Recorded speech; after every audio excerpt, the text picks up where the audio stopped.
예배 드리겠습니다. 조용한 기도 드리겠습니다.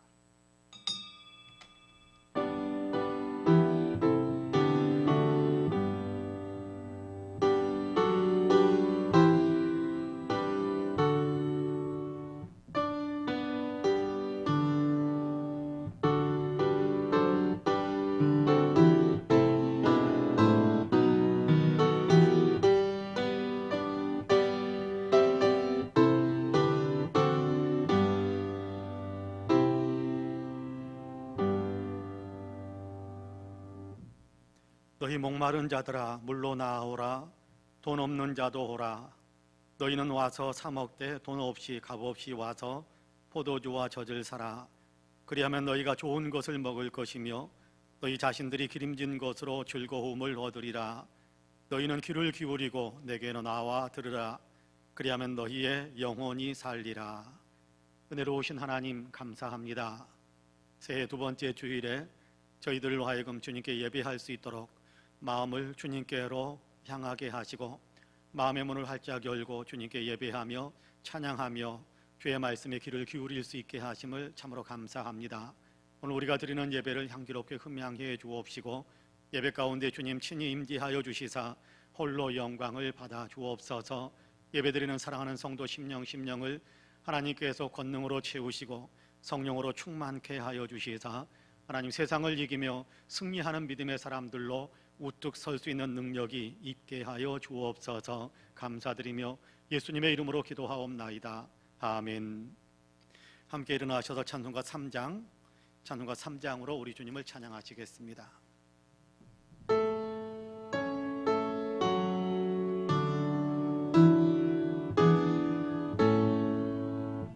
성부 성자와 성령 찬송과 영광 돌려보내세.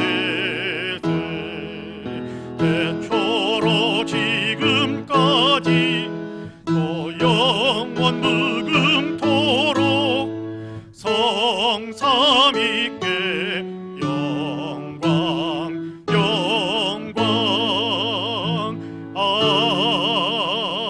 아멘.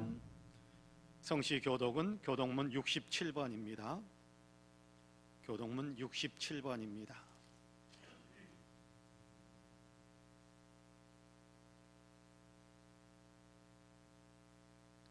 지혜를 얻은 자와 명철을 얻은 자는 복이 있나니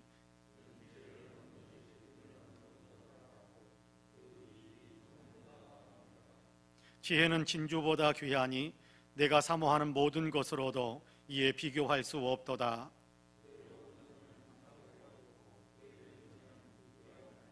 그 길은 즐거운 길이요 그의 지름길은 다 평강이니라.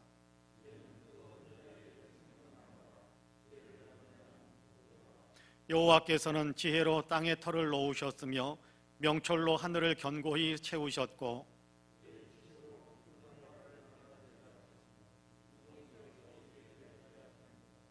내 아들아 완전한 지혜와 근신을 지키고 이것들이 내 눈 앞에서 떠나지 말게 하라. 대저 여호와는 너희가 의지할 이시니라. 내 발을 지켜 걸리지 않게 하시리라. 아멘.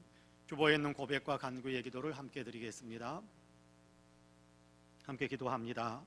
자비와 긍휼이 풍성하신 하나님 아버지, 새해를 주시고 새로운 마음으로 삶을 시작하게 하심을 감사드립니다.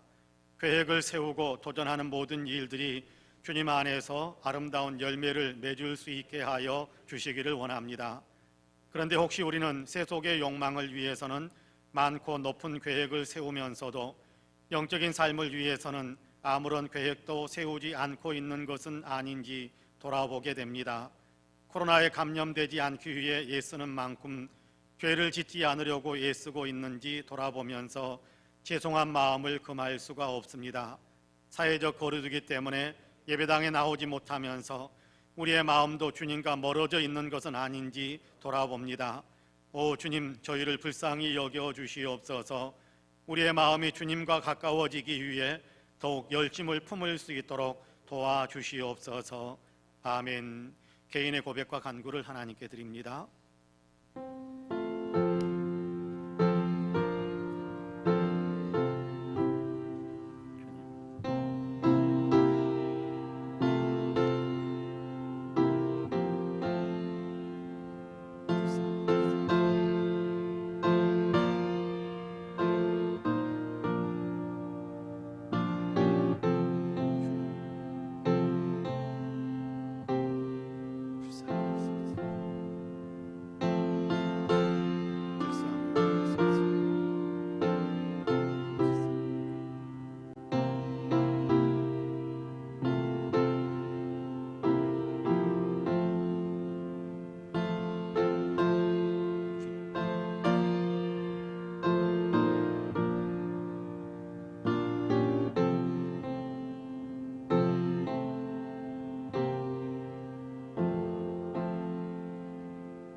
만일 우리가 우리 죄를 자백하면 그는 미쁘시고 의로우사 우리 죄를 사하시며 우리를 모든 불의에서 깨끗하게 하실 것이요 라는 말씀에 의지하여 우리가 자백하는 모든 죄를 하나님께서 그분의 외아들 예수 그리스도 안에서 다 용서하셨음을 주님의 이름으로 선포합니다.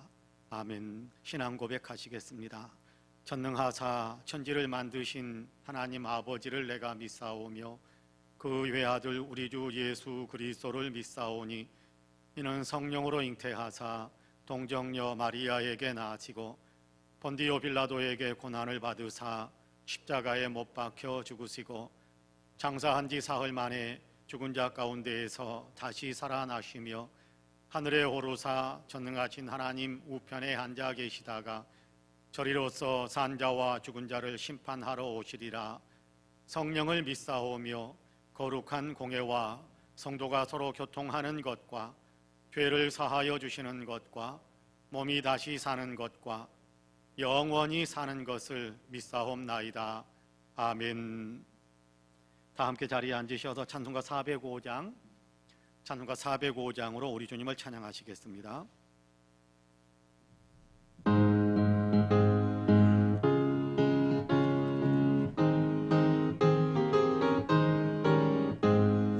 주의 친절한 발에 안기세 우리 마음이 평안하리니 항상 기쁘고 복이 되겠네. 영원하신 발에 안기세 주의 발에 그 크신 발에 안기세 주의 발에 영원하신 발에 안기세. 날이 갈수록 주의 사랑이 도로 강명하게 비치고 천성 가는 길 편히 가리니 영원하신 발에 안기세 주의 발에 그 크신 발에 안기세 주의 발에 영원하신 발에 안기세.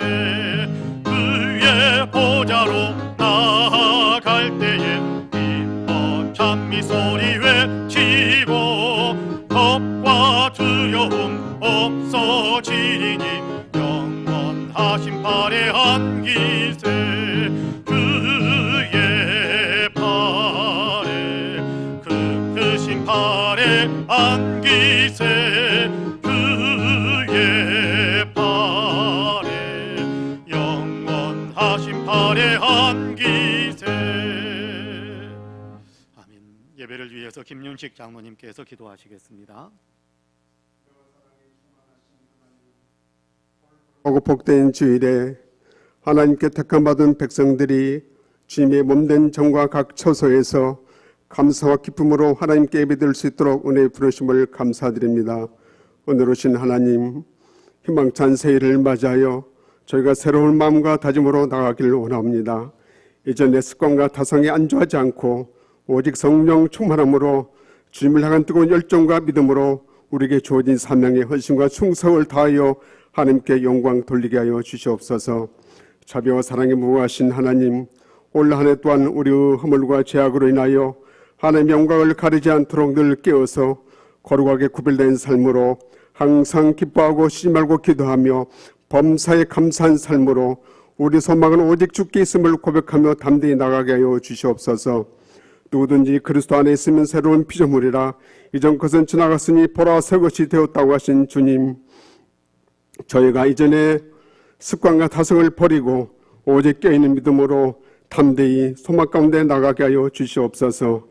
너희를 위하여 하늘의 보물을 쌓으라고 하신 주님, 저희가 잠깐 누리다가 사라질 것에 소망을 두지 않고 오직 우리 구주시며 생명이신 주님께 소망을 두며 주님의 은혜와 사랑을 증거하는 복음의 증인될 삶을 살아가게 하여 주시옵소서. 내 하나님을 경외하는 것이 지혜라고 하신 주님, 저희가 하나님 말씀을 날마다 묵상하고 그 말씀대로 순종하며 행함 있는 믿음으로 우리에게 주어진 사명과 직분에 충성을 다하여 하나님을 경외하고 소망 중에 바라보게 하여 주시옵소서. 은혜와 사랑에 충만하신 하나님, 코로나19 바이러스는 하여 백성들의 생활이 어려움을 겪고 있으며 예배가 온전히 회복되지 못하고 있습니다. 오 주님, 하루속히 코로나 바이러스가 소멸되어 만백성이 다 함께 하나님께 영광 올려드리며 예배드리게 하옵시고 성업에 고통받고 있는 백성들의 삶이 속히 회복되게 하여 주시옵소서. 오 주님, 저희가 이런 환난과 고난 중에 우리 믿음이 더욱 성숙하여 굳건한 믿음으로 이 환난을 극복하고 하나님을 더욱 의지하며 나가게 하여 주시옵소서. 사랑이 많으신 하나님, 희망찬 새해를 맞이하여 소원하며 간구하는 우리 기도를 들으시고 축복하여 주시옵소서. 전능하신 하나님을 믿고 의지하며 간절히 기도하오니 우리 삶에 물된 동산같이 축복하시고 영원히 잘됨같이 범사가 잘되고 강건한 복을 내려 주시옵소서. 오늘 오신 하나님, 우리 송파한 은혜교회를 아버지 하나님 말씀과 성령으로 충만케 하시어 하나님의 은혜와 진리와 사랑이 넘치게 하옵시고 성령께서 뜨겁게 역사하시어 더 부흥하고 성장하는 교회가 되게 하여 주시옵소서. 이 시간 하나님 말씀을 증거하시게 세우신 우리 목사님 지혜와 능력과 성령으로 충만케 하시어 하나님께서 명하지 산명 감당함에 피곤치 않도록 영적을 강건함으로 축복하여 주시옵소서. 이 시간 하나님 말씀을 증거하실 때 저희가 그 말씀 힘입어 날마다 주 안에서 승리하며 살아가게 해 주옵시고 이제는 부목사님 주께서 명하지 산명 감당함에 부족함이 없도록 성령으로 충만케 해 주옵시기를 간절히 바라오며 우리를 구원하신 예수님 이름으로 기도드리옵나이다. 아멘.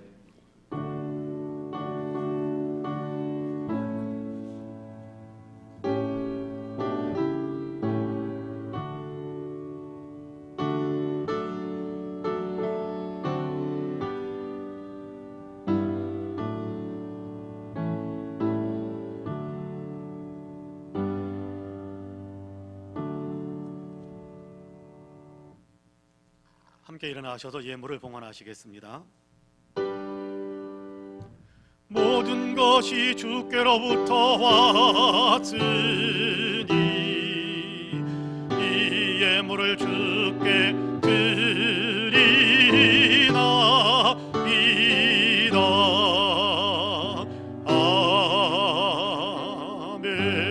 아멘. 감사하신 하나님, 예배드릴 수 있는 기회를 저희에게 허락하시고 예배로 영광을 올려드리게 하시니 참 감사합니다. 우리의 예배 가운데 임재하시고 우리의 예배를 통해서 홀로 영광을 받으시니 참으로 감사합니다. 우리의 삶 속에서 하나님께서 역사하시자 우리의 삶에 이런저런 열매가 맺혀지게 하셨고 또 그 열매를 우리의 인생 속에서 즐기면서 하나님이 기뻐하는 삶을 살아갈 수 있는 힘을 얻게 하시니 참으로 감사합니다. 오늘도 주님 감사하는 마음으로 주를 사랑하는 마음으로 주의 전에 나와서 예배하면서 하나님께서 허락하신 것들 가운데 정성껏 구분하여 거룩한 예물로 주님 앞에 봉헌합니다. 여기 11조와 감사의 예물, 일천번제와 주일 예물, 선교헌금, 장학헌금, 구제헌금, 건축헌금으로 강단의 꽃을 위한 예물로 또 이런저런 마음의 서원과 소원을 담은 예물로 주님 앞에 올려드립니다. 주님 향기롭게 흠양하여 주옵시고 하나님 친히 붙드시고 하나님의 뜻대로 사용하시기를 간절히 원합니다. 예물이 쓰일 때 하나님 많은 백성들을 먹이고 살려낼 수 있는 일들을 이루게 하여 주옵시고 하나님 나라가 날로 확장되어지며 교회가 날마다 부흥하는 귀한 열매도 맺혀질 수 있게 하여 주옵소서. 하나님 예물을 드리면서 감사를 올려드리고 예물을 드리면서 하나님께 헌신의 마음을 드리고 있는 우리 사랑하는 모든 성도님들에게 주님께서 은혜의 은혜를 더하여 주옵소서. 일일이 기억하시고 은혜의 권능의 장중에 붙들어 주시고 주의 품에서 아버지 하나님의 주님 평화를 누리며 기쁨을 누리며 삶의 아버지 담대한 용기를 늘 하나님 누릴 수 있도록 축복해 주옵소서. 영원히 잘되게 하여 주시고 범사가 잘되게 하여 주시고 강건하게 하여 주시기를 간절히 원합니다. 꿈꾸는 소망의 아버지 다가갈 수 있도록 길을 열어주시고 소원의 항구에 도달하여 마음껏 주님께 기쁨으로 찬양하며 간증하는 일들이 더 많아지는 축복의 성도님들이 되게 하여 주옵소서. 올 한 해 우리 사랑하는 모든 성도님들 아버지 하나님 연초에 계획하고 품고 기도하는 소원들이 다 이루어지게 하여 주옵시고 가정가정마다 웃음꽃이 만발하며 주께 영광을 올려드리는 예배의 소리가 끊임없이 넘쳐 흐르고 아버지 말씀의 간증들이 더 많아지는 축복의 가정들 주님으로 인하여서 이런 축복의 열매를 맺었다라고 간증할 수 있는 일들이 더 많아지는 가정들이 다 되게 하여 주옵소서. 감사드리며 예수님의 이름으로 기도하옵나이다. 아멘. 교회 소식을 말씀드리겠습니다. 코로나로 인해서 많이 아직도 어려운 상황에 있습니다. 코로나가 속히 극복되고 또 바이러스가 퇴치되도록 여러분 위해서 많이 기도해 주시고 그의 기도 가운데 모든 공예배가 회복될 수 있도록 하나님 은혜를 더해 주옵소서. 함께 기도해 주시기를 바랍니다. 새해 기도 제목을 제출해 주시기를 바랍니다. 코로나로 인해서 집에 머무는 시간이 많아졌는데 성경 읽는 시간 그리고 성경을 필사하는 그런 도전들도 해보시기를 바랍니다. 아마 굉장히 영적으로 큰 유익을 누릴 수 있게 될 것입니다. 남신도의 서울 동년 앞에 총회가 오늘 오후 4시 30분에 거함교회당에서 있습니다. 예배 필수 인원들만 함께 모이게 되고 아마 비대면 화상회의로 회의가 진행되는 것으로 알고 있습니다. 저는 그 총회 교회 예배에 설교를 맡아서 같이 참석하게 됩니다. 위에서 많이 기도해 주시기를 바랍니다.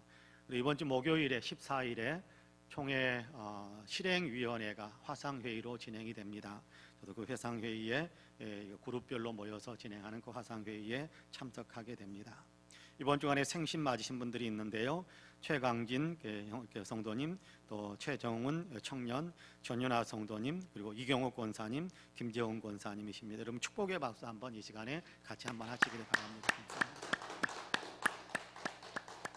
이상 교회 소식을 말씀드렸습니다. 이제 오늘 우리에게 주신 하나님의 말씀을 봉독합니다. 누가복음 2장 41절에서 52절까지의 말씀입니다. 누가복음 2장 41절에서 52절까지의 말씀입니다. 제가 든 성경은 신약성경 91쪽에 있습니다. 누가복음 2장 41절에서 52절까지의 말씀입니다. 제가 봉독하겠습니다.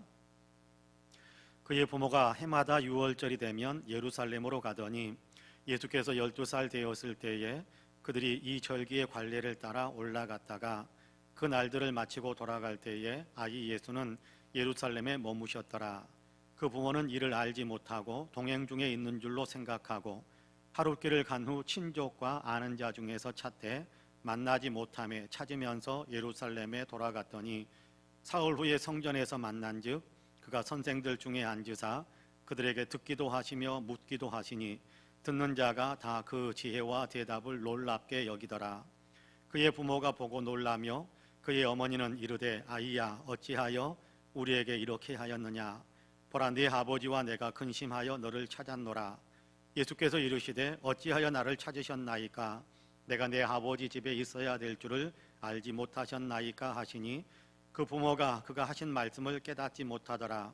예수께서 함께 내려가사 나사렛에 이르러 순종하여 받드시더라. 그 어머니는 이 모든 말을 마음에 두니라. 예수는 지혜와 키가 자라가며 하나님과 사람에게 더욱 사랑스러워 가시더라. 아멘. 이 말씀에 큰 은혜가 있기를 원합니다. 할렐루야.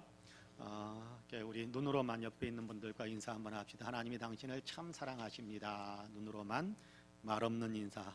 네, 나도 당신을 사랑합니다. 네, 한 번 더 인사하고 당신 참 괜찮은 사람입니다. 네, 한 번 더 인사합니다. 네, 감사합니다.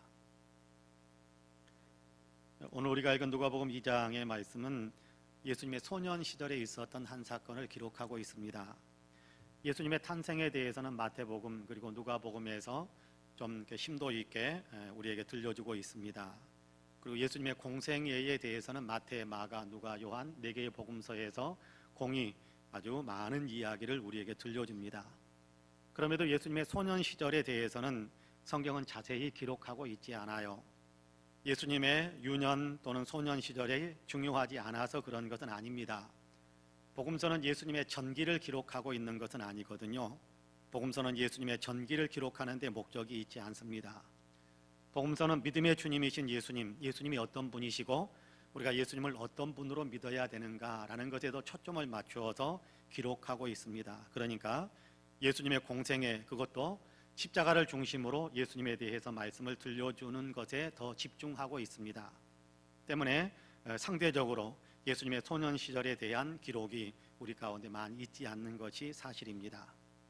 다만 40절과 52절의 말씀에 종합적으로 예수님의 성장기에 있었던 부분들을 종합적으로 이야기를 해주고 있는데요. 40절에서는 아기가 자라며 강하여지고 지혜가 충만하며 하나님의 은혜가 그 위에 있더라 라고 말씀합니다.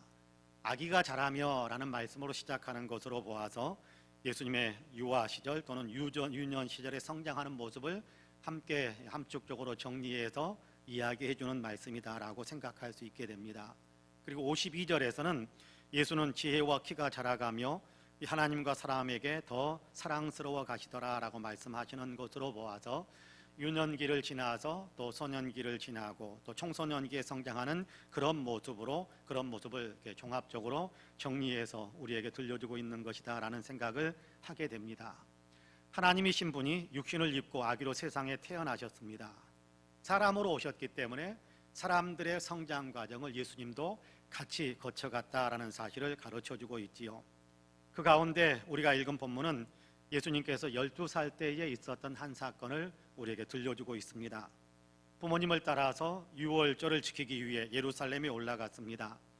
유월절 축제는 무교절 축제와 연결시켜서 보통 8일 정도 감사 축제를 하게 되는데요.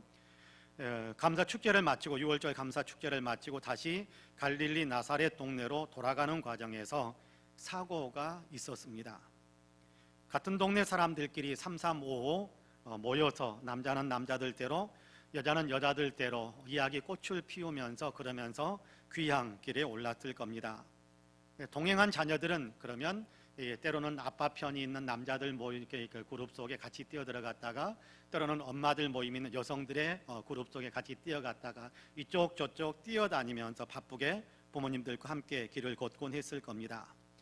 그러다가 밤이 되면 가족들끼리 또 잠자리를 해야 되지 않겠습니까? 그래서 밤이 되면 가족들끼리 모여서 잠을 자곤 했는데 잠자리를 마련하면서 봤더니 소년 예수가 보이질 않는 겁니다. 다른 집 아이들은 다 부모와 함께 잠자리에 들고 있는데 예수만 보이질 않습니다. 요셉과 마리아가 얼마나 놀랬겠습니까? 그들은 발걸음을 돌려서 다시 예루살렘 편을 향해서 올라갑니다. 이런 소년 보지 않았습니까? 보지 못했습니까? 만나는 사람들마다 탐문하면서 그러면서 계속 올라가다가 사흘 만에 다시 예루살렘에 도착했는데 그곳 성전에서 소년 예수를 다시 찾게 되었습니다. 가슴을 쓸어내린 마리아와 요셉은 예수와 함께 갈릴리 나사렛으로 내려갔고 소년 예수는 나사렛에서 부모님께 순종하며 부모님을 잘 받들었다라고 우리에게 말씀해 줍니다. 예수님의 소년 시절에 있었던 이 사건을 묵상하면 오늘 우리에게도 귀한 영적인 교훈들이 많이 우리의 내면 속에 들려오는 것을 깨닫게 됩니다. 예수를 잃어버리는 모습, 그런가 하면 잃었던 예수를 다시 찾는 장면에서 우리 자신을 돌아보게 만드는 그런 교훈들이 우리에게 밀려들고 있습니다. 우리 역시도 예수를 잃어버릴 수 있기 때문입니다. 예수님을 잃으면 잃은 상태로 끝나서는 안 되는 겁니다. 없네? 그러면 뭐 그렇게 사는 것이지 라고 생각해서는 안 되는 겁니다. 예수님은 생명이시잖아요. 우리의 생명이신데 우리가 우리의 생명을 잃어버린 상태로 그냥 그렇게 적당하게 살아서야 되겠습니까? 잃지 않아야 할 뿐만 아니라 만약 예수를 잃어버렸다면 반드시 찾아야 하는 것입니다. 본문은 잃어버렸던 예수를 어떻게 다시 찾을 수 있게 되었는가를 가르쳐 주는데요. 이제 말씀을 조금 더 깊이 살펴보도록 하겠습니다. 바라기는 말씀을 나누는 저와 여러분들이 모두에게 하나님의 은혜가 더 풍성하게 임하시기를 주님의 이름으로 간절히 축복합니다. 먼저 우리가 생각해야 할 것은 거룩한 영적인 습관이 우리에게 필요하다. 우리가 거룩한 영적인 습관을 좀 가져야 된다라는 사실입니다. 지금 말씀드리는 습관이라는 것은 형식적인 습관을 이야기하는 것이 아닙니다. 거기에 내 자신을 쏟아놓고 그것이 습관이 되어 인격이 되고 영성이 되는 그런 어떤 습관, 영적인 습관, 반복하는 행동을 대해서 이야기하는 겁니다. 여러분, 하나님께서는 왜 마리아를 통해 예수님을 세상에 보내셨을까요? 당시 유대 땅에는 많은 사람들이 살고 있었습니다. 나사렛 촌구석이 아닌 도시 또 한복판 예루살렘이라든지 또 다윗의 동네인 베들레헴에도 많은 사람들, 아주 이렇게 신분도 고귀하고 또 형편도 좋은 어떤 그런 사람들이 많이 살고 있었습니다. 많은 여성들, 그 가운데서도 많은 처녀들이 살고 있었을 텐데 왜 하나님께서는 하필이면 갈릴리 나사렛에 살고 있는 마리아를 선택해서 그를 통해 예수님이 태어나게 하셨을까요? 하나님의 마음을 우리가 다 헤아릴 수는 없겠습니다만은 그럼에도 성경을 통해 조금씩 우리가 깨닫고 알게 되는 부분들이 있기도 합니다. 예수님이 마리아를 통해서 세상에 오시게 된 데도 성경을 읽다 보면 아, 하나님의 이런 마음이 있으셨겠구나라는 사실을 우리가 감동적으로 느낄 때가 있습니다. 본문은 마리아에게 매우 경건한 영적인 습관, 영적으로 반복하는 그런 영적인 행위가 있었다라는 사실을 가르쳐주고 있거든요. 아, 이래서 예수님이 마리아에게 오신 거구나라는 사실을 우리로 하여금 깨닫게 하는 그런 교훈을 우리에게 줍니다. 마리아에게는, 물론 요셉에게도 그렇습니다만, 마리아에게는 거룩한 영적인 행실, 영적으로 반복하는 그것이 자기의 인격이 되고 영성이 되게 만드는 거룩한 습관이 있었습니다. 이런 본문 41절과 42절 말씀을 같이 한번 읽어보겠습니다. 같이 읽습니다. 그의 부모가 해마다 유월절이 되면 예루살렘으로 가더니 예수께서 12살 되었을 때에 그들이 이 절기의 관례를 따라 올라갔다가, 할렐루야, 그의 부모, 예수님의 육신의 부모를 가리키는 말이지요. 마리아와 요셉, 요셉과 마리아를 가리키는 말씀입니다. 이들은 매년 유월절이 되면 예루살렘에 올라갔다고 합니다. 유월절은 하나님께서 애굽의 땅에 장자들을 치시면서 이스라엘 백성들을 구원해낼 때 마지막 10번째 재앙, 10번째 재앙이지요. 그래서 애굽 사람들의 가정에서는 모든 장자들을 치셔서 죽게 만들고, 그러나 그 죽음의 사자로 하여금 유대인들, 이스라엘 사람들의 가정에는 들어가지 못하고 그냥 지나가게 만들었다. 그래서 유월, 그렇게 이야기하는 겁니다. 그 유월절은 곧바로 출애굽 구원의 은혜로 이어지기 때문에 유월절에는 구원의 은혜를 기뻐하며 하나님께 감사를 드리는 그런 축제, 감사절 축제로 하나님께 영광을 돌리는 것이 이스라엘 백성들이 하는 일이었습니다. 유월절에는 이스라엘의 모든 성인 남자들은 반드시 예루살렘 성전으로 올라가서 감사로 하나님께 영광을 돌려야 합니다. 율법은 그렇게 해야 된다라고 명령하고 있습니다. 그럼에도 가난한 사람들은 유월절에 예루살렘에 올라가는 것이 쉽지는 않았을 것입니다. 그러나 요셉과 마리아는 분명 넉넉지 못한 형편 가운데 살고 예루살렘에서 멀리 떨어진 북쪽 끝머리 지역에 살고 있는 형편이었음에도 매년 유월절이 되면 예루살렘에 올라갔습니다. 거룩한 영적인 습관을 가지고 있었던 거지요. 유월절이 되면 만사를 제쳐두고 어떤 형편에 내가 처해 있든지 간에 그 형편에 구애받지 않고 그 형편을 넘어서서 구원의 은혜를 감사드리는 날 반드시 성전에 올라갔다라고 우리에게 가르쳐주고 있지 않습니까? 요셉은 남자니까, 남자 성인들에겐 율법으로 명령하고 있으니까 요셉은 남자니까 응당 그렇게 해야 되는 일이기도 했습니다. 하지만 여성들에게는 그런 의무가 없었습니다. 그러니까 많은 여성들은 유월절에도 성전에 올라가지 않는 습관을 많이 가지고 있었을 것입니다. 그러나 마리아는 달랐습니다. 요셉과 함께 매년 유월절마다 성전으로 올라갔습니다. 구원의 은혜에 감사드리며 하나님께 예배드리고 싶은 마음이 있었기 때문입니다.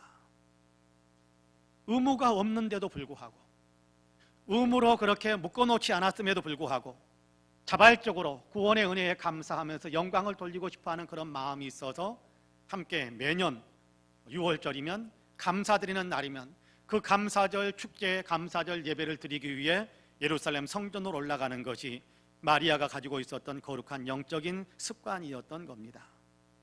어쩌면 하나님께서는 마리아의 이런 점을 높이 샀던 것이 아닐까라는 생각을 합니다. 하나님께 감사드릴 줄 알고 하나님께 예배드리는 것을 중요하게 여길 줄 아는 거룩한 영적인 습관을 보시고 마리아를 선택하여 마리아에게, 마리아의 가정으로 예수님을 보내주신 것이다 라는 생각을 합니다. 사람으로 오신 예수님은 그래서 어렸을 때부터 부모의 거룩한 영적 습관에 함께 참여하곤 했을 것입니다. 유월절마다 성전에 올라가는 것뿐만이 아닙니다. 틀림없이 마리아와 요셉은 집에서도 하나님의 말씀을 끊임없이 묵상하고 또 나누고 했었던 것 같아요. 회당에 나아가서 하나님의 말씀을 배우는데도 열심이었던 것으로 보입니다. 오늘 우리가 읽은 본문에서는 간접적으로 그런 일이 있었을 것이다 라는 것을 우리에게 가르쳐 주는데요. 소년 예수가 성전에서 율법 선생들에게 묻기도 하고 자기 생각을 이해하기도 하는데 탁월한 지혜가 있어서 율법 선생들이 탐복할 정도로 그런 깊이 있는 말씀에 대한 이해력을 가지고 있다라고, 그렇게 있었다라고 이야기해 주고 있습니다. 그렇게 할 수 있었던 것, 그렇게 탐복할 만한 율법의 어떤 깊이 있는 내용을 이야기할 수 있었던 것이 어떻게 가능했겠습니까? 어렸을 때부터 율법을 많이 읽고 배우고 암송했기 때문일 것입니다. 어떻게 해서 율법을 공부하고 암송하고 배우곤 했을까요? 예수님이니까 공부 안 해도 다 알게 되었다, 그런 생각은 하지 마십시오. 그건 엄청나게 잘못된 생각입니다. 예수님은 사람으로 오셨기 때문에 사람의 성장 과정을 거쳤어요. 그렇기 때문에 어렸을 때 보통 사람들과 똑같았던 거예요. 똑같이 어린아이가 배우지 않으면 익힐 수 없는 거예요. 예수님도 그래서 율법을 배운 거예요. 공부한 거예요. 암송한 거예요. 그래서 그 율법 선생들과 대화할 수 있는 율법에 대한 지식과 지혜들을 갖추게 되었는데, 예수께서 어떻게 그렇게 할 수 있었을까라는 겁니다. 누구를 보면서 배웠겠습니까? 누구를 보면서 따라했겠습니까? 가장 가까이에 있었던 요셉과 마리아가 바로 그렇게 말씀을 묵상하고 공부하고 또 회당에 나가서, 오늘 우리식으로 이야기한다면 예배당에 나가서 말씀을 공부하는데 열심을 내는 것을 예수가 보았을 거예요. 그러니까 자기도 따라다니면서 배우고 공부하고 암송하곤 했을 것입니다. 그러다 보니까 영적인 또 말씀에 대한 깊은 어떤 이해력을 가질 수 있게 되었고, 그로 인해서 율법 선생들과 막힘없는 대화를 할 수 있게 되었을 것입니다. 이렇게 영적인 습관을 가질 수 있었던 것은 마리아와 요셉에게 그 습관이 있었기 때문에 보고 배운 거예요. 마리아와 요셉은 이런 영적인 습관을 가진 사람들이었기 때문에 하나님께서 그 가정에 예수님을 보내주시고 예수를 가족으로, 함께 가정 안에서 한 가족으로 살아갈 수 있는 귀한 은혜를 베풀어 주신 것입니다. 그렇습니다. 우리도 예수님과 함께 동행하는 삶, 우리도 예수님과 함께 살아가는 그런 삶을 살아가기를 원한다면 거룩한 영적인 습관이 우리에게도 있어야 합니다. 구원의 은혜에 감사드리는 예배, 주일 예배인데요, 예배드리는 것이 우리의 삶에 온전히 영적인 습관이 되어야 합니다. 매 주일마다 예배드리는 것이 우리에게는 습관이 되어야 돼요. 습관이 되어야 됩니다. 반복해서 익숙한 것이 되어야 된다는 겁니다. 형식적인 것이 아니라 계속해서 반복하는 그런 삶의 어떤 형태가 있어야 된다는 겁니다. 주의 임재를 사모하며 찬송하는 어떤 영적인 습관, 기도하는 습관이 우리에게 있어야 할 것이고, 특별히 말씀을 우리가 일상생활 가운데도 집에서도 또 예배당에서도 읽고 공부하고 배우고 암송하는 그런 영적인 습관들이 우리에게 있어야 된다는 겁니다. 그런 구체적인 영적인 습관을 가질 때 주님께서 우리와 동행하시고 우리를 통해서 주님의 아름다운 역사들을 털어내 주실 수 있을 겁니다.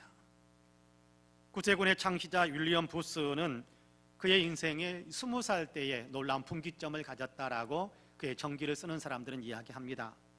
그렇게 된 이유는 그 시절에 6대 생활 수칙을 정해서 이를 날마다 실천했기 때문이라고 해요. 그는 보람있고 성공적인 인생을 위해 생활 수칙을 적어서 이렇게 내가 생활 수칙을 정해서 이렇게 매일 이렇게 살아가겠다라고 그 수칙을 적어서 벽에 붙여놓고 매일 묵상했다고, 그대로 실천했다고 하는데요, 첫째는 아침 일찍 일어나 5분씩 기도한다. 아침 기도는 정신을 맑게 한다.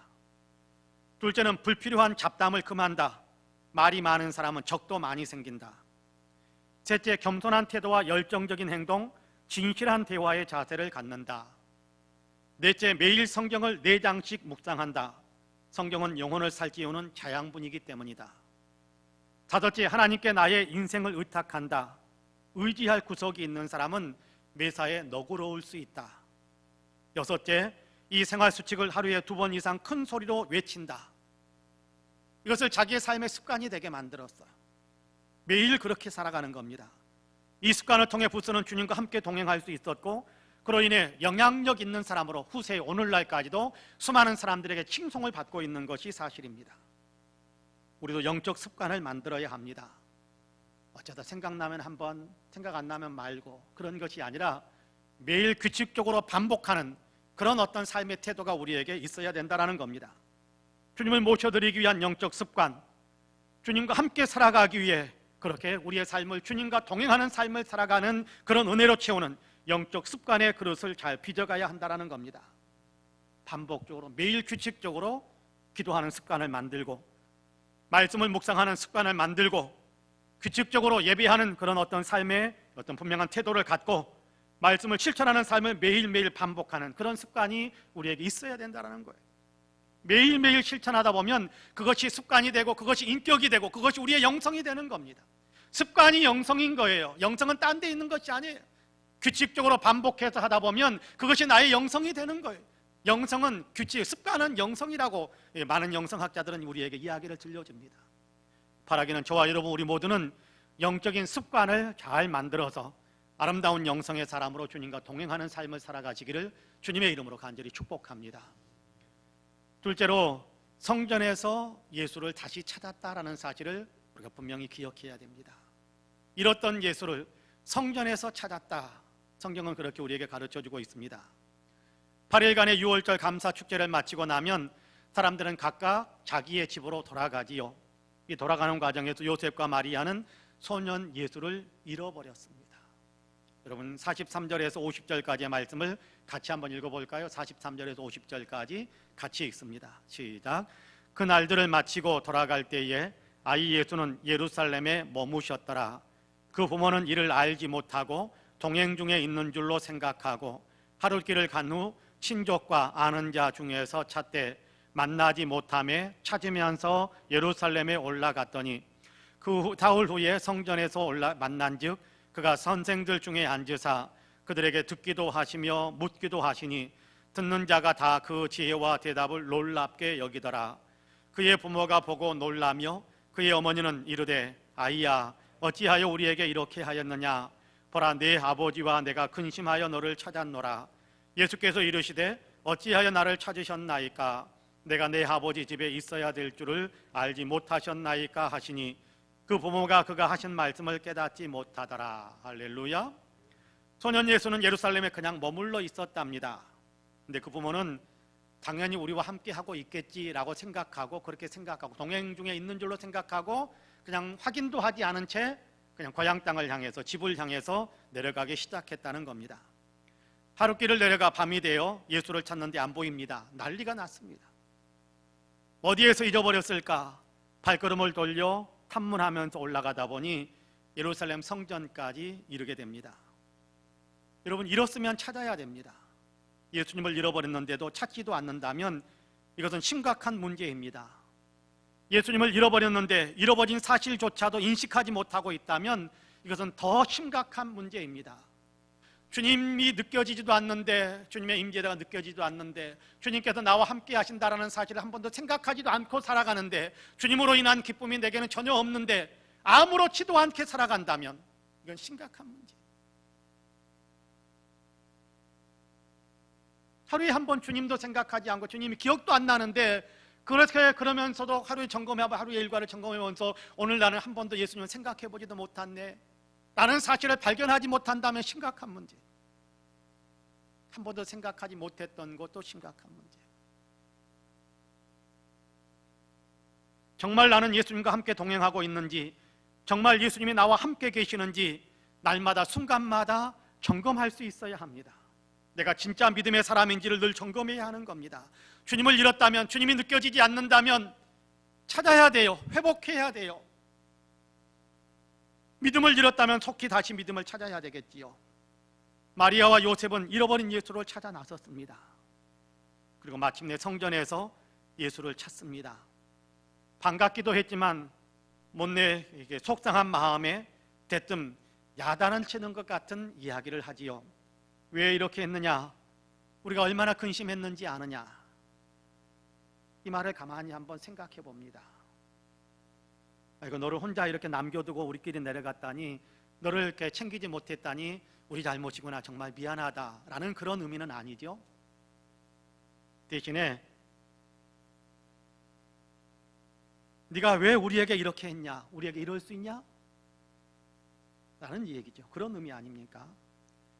우리도 그럴 수 있을 겁니다.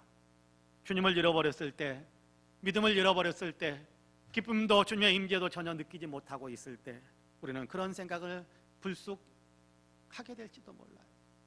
주님 왜 나를 떠나셨어요? 주님 나한테 왜 이러세요? 왜 내게 안 나타나 주십니까? 원망하듯 야단치듯 주님께 그렇게 항변하는 말들을 우리도 쏟아 놓을 수 있을 겁니다. 그렇게 하는 것이 아니지요. 주님께 잘못이 있는 것이 아니잖아요.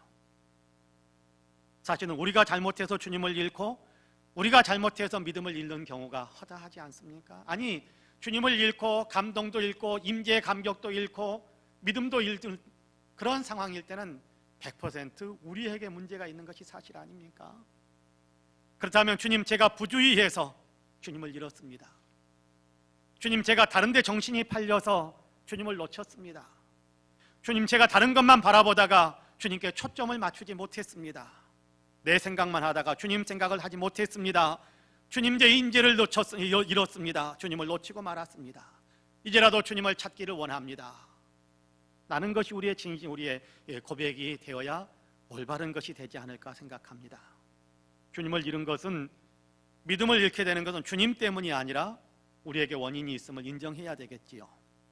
원망하는 마리아에게 소년 예수는 대답하지 않습니까? 어찌하여 나를 찾으셨나이까? 내가 내 아버지 집에 있어야 될 줄을 알지 못하셨나이까? 왜 여기저기 찾아다니셨습니까? 내가 어디에 있겠습니까? 어디에서 나를 찾을 수 있을지 아시지 않습니까? 라고 대답한 겁니다. 예수님을 만날 수 있는 곳, 예수님이 계시는 곳은 일정하다라는 거예요. 예수님을 만날 수 있는 곳은 그러니까 일정하다라는 거예요. 예수님을 만나기 원한다면 마땅히 예수님이 계신 곳, 항상 계시는 곳으로 가야 된다라는 얘기지요. 예수님은 그곳을 내 아버지의 집이라고 말씀합니다. 내 아버지의 집, 성전입니다. 예수님은 성전에 계셨잖아요. 예수님이 성전에 계신다는 겁니다. 예수를 찾기를 원한다면 성전으로 달려와야 한다, 그런 얘기지요. 여기 내 아버지의 집에라는 말을 헬라어로 읽어봤더니 엔토이스투 파트로스 무, 그렇게 되어 있었습니다. 그대로 번역한다면, 직역한다면 내 아버지의 것들 안에, 그렇게 번역할 수 있습니다. 내 아버지의 것들 안에라는 말은 아버지의 것, 아버지의 집, 그렇게 적용할 수 있기에 우리말로는 내 아버지의 집에, 내 아버지 집에, 그렇게 번역해 놓고 있는 것이 사실입니다. 그런데 내 아버지의 것이라고 번역해 표현되어진, 것들이라고 표현은 복수로 되어 있는데, 그 아버지에게 것들이라는 말씀 속에는, 그 단어 속에는 아버지의 말씀도 포함시킬 수 있습니다. 지금 예수님께서 성전에서 하나님의 율법, 하나님의 말씀을 나누는 자리에 예수님이 계셨거든요. 성전 안에 계셨지만 그 가운데서 하나님의 말씀을 나누는 자리에 계셨단 말이에요. 그러니까 내 아버지의 것들이라는 말 속에는 아버지의 말씀 안에라는 의미도 같이 담겨져 있는 겁니다. 쉽게 표현한다면 예수님은 성전에 계시고 특별히 성전에서 아버지의 말씀을 나누는 자리에 함께 계셨습니다. 소년 예수는 율법을 나누는 자리에 함께 있었던 겁니다. 하나님의 말씀이 있는 곳에, 그곳에서 예수를 만날 수 있음을 보여주는 겁니다. 그러므로 예수님을 찾기를 원한다면 세상 여기저기 다니는 것, 그것이 중요한 것이 아니라 예수님이 계시는 예배당, 예수님께서 함께 계시는 말씀으로 역사하고 계시는 그 말씀이 선포되어지는 예배의 자리, 하나님의 말씀이 있는 자리에 나와야 한다라는 사실을 우리에게 가르쳐주고 있는 겁니다. 그래야 잃었던 예수를 다시 찾을 수 있게 됩니다. 제가 우리 교회 처음 부임해서 얼마 되지 않았을 때 특별 새벽 기도회를 진행했었습니다. 그동안 여러 가지 형편으로 교회에서 멀리 떨어져 지내던 분도 기도회에 같이 참석을 하셨어요. 교회를 가까이 하지 않을 때는 사실 믿음이 많이 가라앉게 되지요. 침체되게 되는 것이 사실이지 않습니까? 근데 다시 교회에 나오고 그리고 선포되는 말씀들에 귀를 기울이니까 주님을 다시 찾게 되었습니다.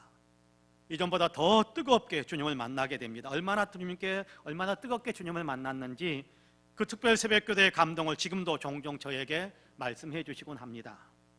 그때 예수를 다시 찾고 믿음을 다시 찾았고 지금은 그 이전에 비해서 훨씬 더 뜨겁고 열정적으로 그리고 행복하게 주님과 동행하고 있다라는 사실을 이야기해 줍니다. 제가 보기에도 정말 열심히 주님을 섬기고 있습니다. 그분은 예수님과 동행하다 보니까, 주님을 섬기면서 살다 보니까 생각지도 않았던 주님의 축복들이 내 삶 속에도 이렇게 나타난다라는 얘기까지 함께 들려주시곤 했습니다. 주님을 다시 찾아야 합니다. 주님과 관계가 다시 친밀해져야 합니다. 주님과 행복한 동행을 하셔야 합니다. 성전으로 말씀을 나누는 예배의 자리로 나오셔야 하는 겁니다.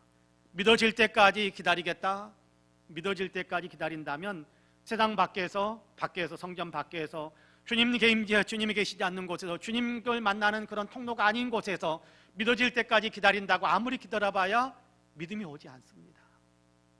예수 만날 때까지 내가 기다리겠다, 여러분 세상 속에도 막 그렇게 이야기해봐야, 그렇게 기다려봐야 예수님 만나기 어려워요. 예수님은 뭐라고 이야기합니까?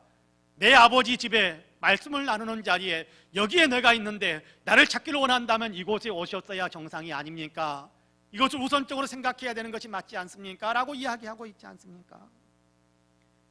물론 지금 코로나로 인해서 예배당에 찾아오는 데 많은 어려움이 있는 것이 사실입니다만은 예배당에서 만날 수 있으면 예배당, 아니면 예배가 영상으로 그렇게 송출되고 있으니까 영상으로 예배를 드리는 그 자리, 집이면 집이겠지요. 말씀이 나누어지고 주님을 생각하게 하고 주님께 영광을 올려드리게 하고 주님의 임재가 있는 그 자리에 함께 있어서 주님을 만나길 원하는 마음의 문을 여는 겁니다. 그렇습니다. 말씀을 함께 나누는 예배에 열심을 내셔서 새해에는 주님과 더욱 가까워지실 수 있게 되기를 간절히 소망합니다. 주님과 동행하는 복을 누릴 수 있게 되기를 간절히 원합니다. 바라기는 새해에는 주님이 임재하시는 그 모든 곳에 더 열심히 다가가셔서 주님의 임재를 느끼고 주님의 풍성한 임재 속에서 더욱 행복한 신앙생활에 나가는 저와 여러분이 되시기를 주님의 이름으로 간절히 축복합니다. 마지막으로 예수님은 순종하셨어요. 순종의 본을 보이시고 또 우리에게 순종하는 사람을 내 사람 삼겠다, 내가 그에게 나를 나타내겠다, 그렇게 말씀해 주세요. 내가 내 아버지 집에 있어야 될 줄을 알지 못하셨나이까? 마리아에게 들려준 소년 예수의 대답이지요. 이 대답하는 말을 깊이 생각해 보면 소년 예수는 이미 자기의 정체성을 알고 있었습니다. 하나님을 내 아버지라고 부르고 있지 않습니까? 그러니까 소년 예수는 자기가 하나님의 아들이다라는 사실을 알고 있었어요. 그럼에도 지금은 12살 소년으로서 육신의 부모 아래에 있음을 인정하며 그 부모에게 순종했습니다. 이런 본문 51절 말씀을 같이 한번 읽어볼까요? 51절 같이 읽습니다. 시작. 예수께서 함께 내려가사 나사렛에 이르러 순종하여 받드시더라. 그 어머니는 이 모든 말을 마음에 두니라. 할렐루야. 순종하며 받드시더라, 그렇게 말씀합니다. 하나님의 아들로서 세상을 구원할 구주로 세상에 오신 예수입니다. 하지만 아직은 자기를 세상에 드러내야 하는 때가 아니지요. 공생애를 시작하는 때가 아닙니다. 지금은 소년기, 청소년기, 성장기를 살아가고 있는 때입니다. 성장 과정은 부모의 돌봄을 받아야 하며 부모에게 순종하고 부모를 공경하며 사는 것이 사람의 길입니다. 하나님께서 정하신 길입니다. 예수님은 그 길을 걷고 계시는 거예요. 내가 하나님의 아들이다 라고 말하며 사람들에게 함부로 대하지 않았습니다. 나는 하나님의 아들이니까 육신의 부모와는 상관없어 그러면서 함부로 대하지 않았어요. 외면하지 않았어요.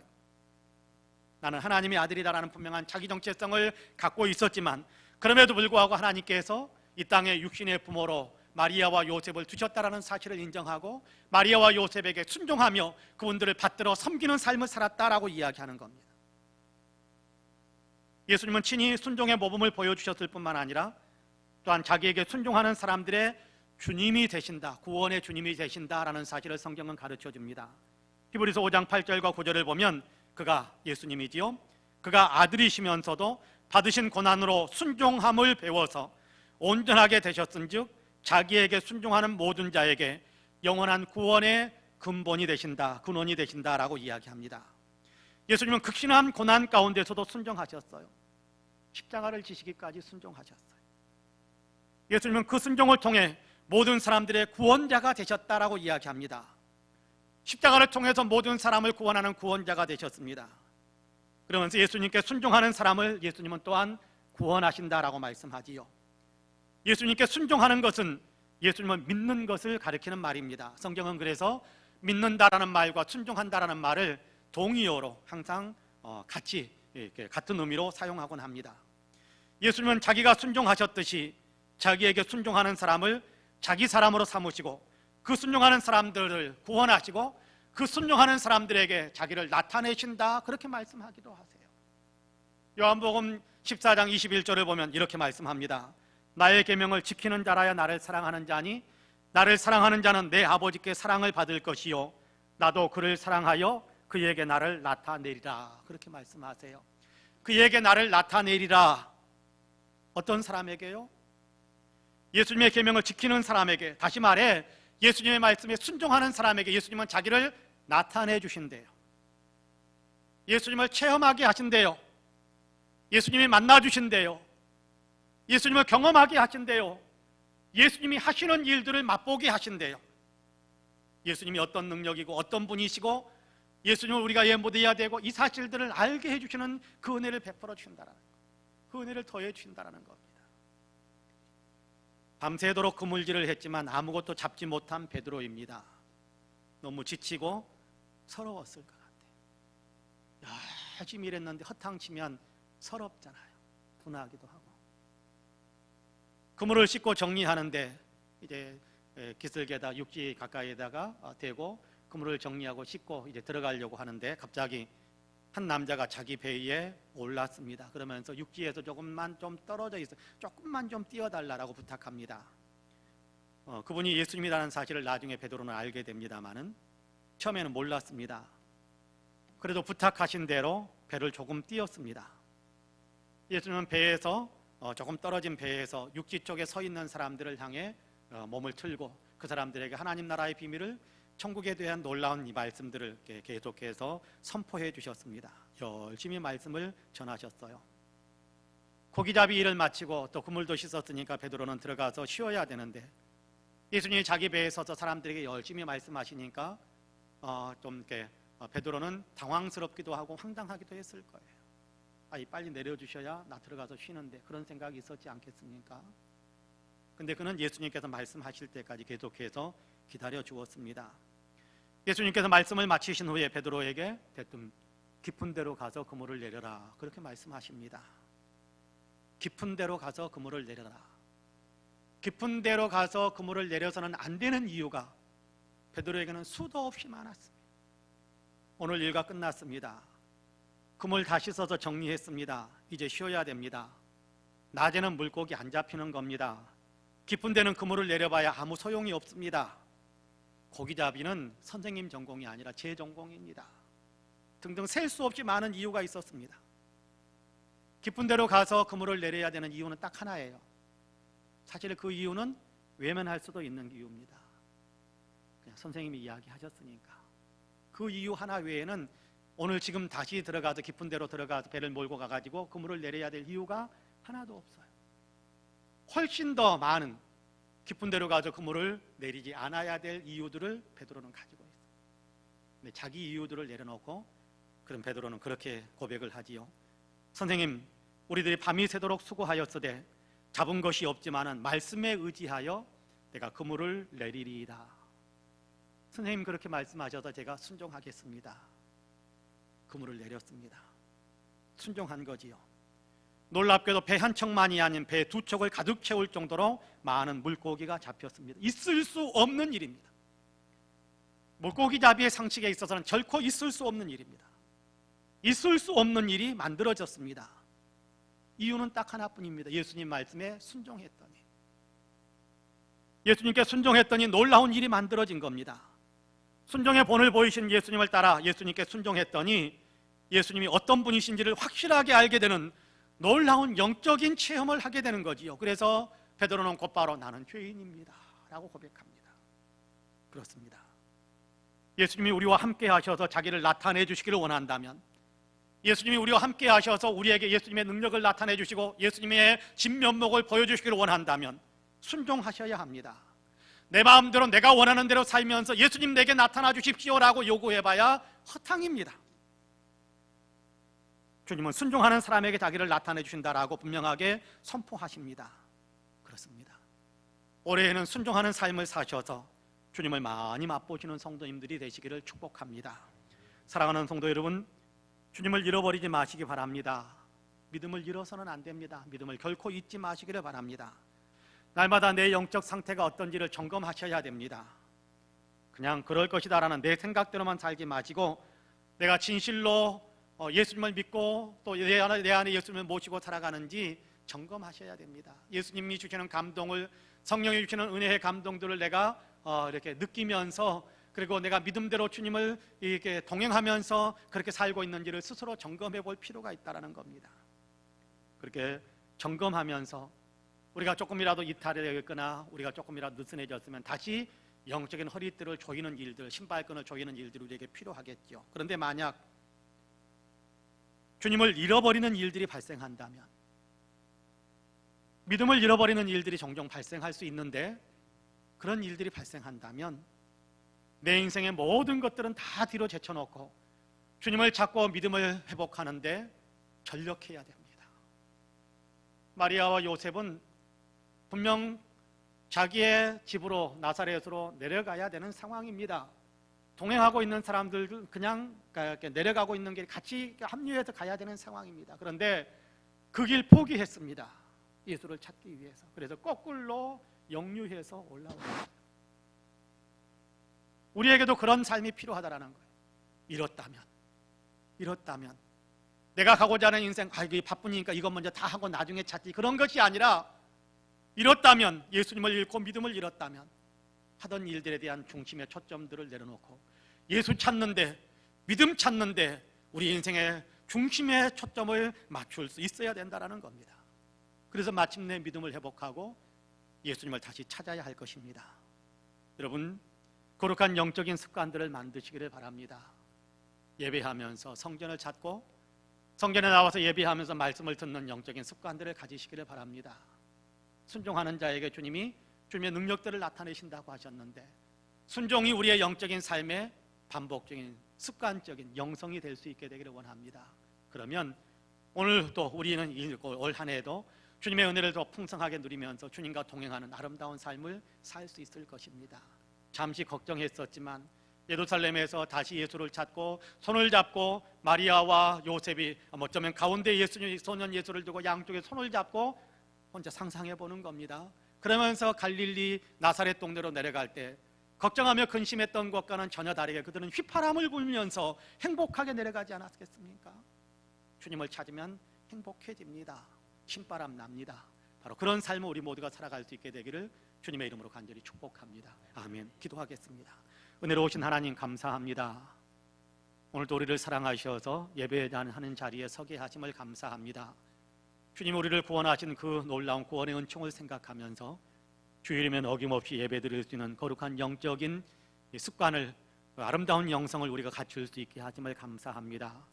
주님 말씀을 들을 때 그곳에서 주님과 우리 자신이 만나는 놀라운 감격들도 있게 하셔서 하나님 말씀을 통해서 주님과 더 친밀해지는 역사가 있게 하시고 주님을 믿는 믿음이 더 깊어질 수 있게 하여 주시고, 또 우리가 말씀을 들었으니 일상 삶 속에서 순종함을 통해서 주님께서 순종하는 자에게 주시는 놀라운 은혜, 주님이 나타나 주시는, 주님을 나타내 주시는 놀라운 은혜와 축복을 누리는 우리 모두가 되게 하여 주옵소서. 올 한 해 우리 모두가 승리하는 삶을 살기를 원합니다. 영적으로 더 든든한 무장된 영성의 사람으로 서기를 원합니다. 그럼에도 우리는 미약하여서 자칫 또다시 주님을 향한 시선을 놓치고 세상을 향해 바라보는 시선을 더 중요하게 여길 때가 있을 텐데, 그럴 때 또다시 주님께서 생각나게 하시고 기억나게 하시고 정신 차리게 하셔서 주님을 잃어버리지 않는, 믿음을 잃어버리지 않는 영적인 분명한 시선의 초점을 주님께 고정시키면서 살아갈 수 있는 삶으로 다시금 회복되는 역사들이 일어나도록 주여 우리를 도와주옵소서.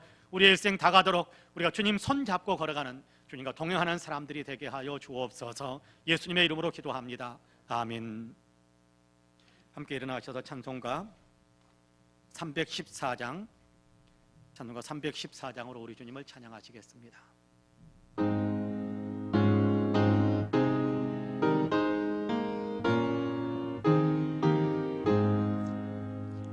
내 구주 예수를 더욱 사랑 엎드려 비는 말 들으소서. 내 진정 소원이 내 구주 예수를 더욱 사랑.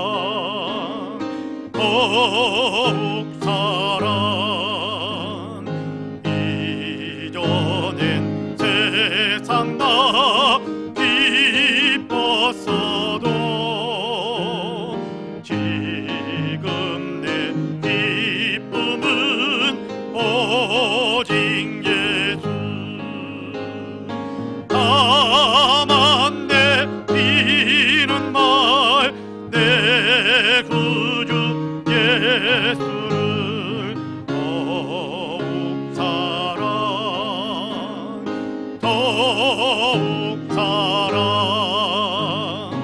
이 세상 떠날 때 찬양하고 숨질 때 하는 말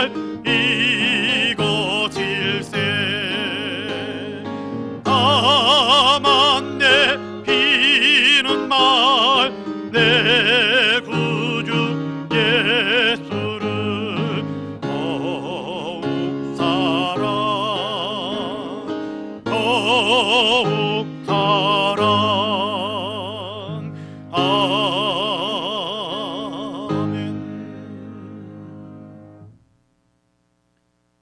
우리 구주 예수 그리스도의 은혜와 아버지 하나님의 놀라우신 사랑과 성령님의 감동 감화 충만케 역사하심이 거룩한 주일에 주님께 예배하며 영광을 돌려드리고 있는 우리 사랑하는 모든 성도님들과 가정과 가족들 행하시는 일들 위에, 아름다운 신앙 공동체 우리 송파 은혜교회 위에, 특별히 외국에 있고 군문에 있고 출차 중이거나 병상에 누워있는 사랑하는 형제 자매들, 우리 맹혜 목사님, 신서달수 목사님, 그리고 이 나라 이 민족 아직도 코로나로 인하여 고통을 겪고 있는 지구촌에 사랑하는 모든 형제 자매들 위에 이제로부터 영원토록 함께 하시기를 간절히 축원하옵나이다.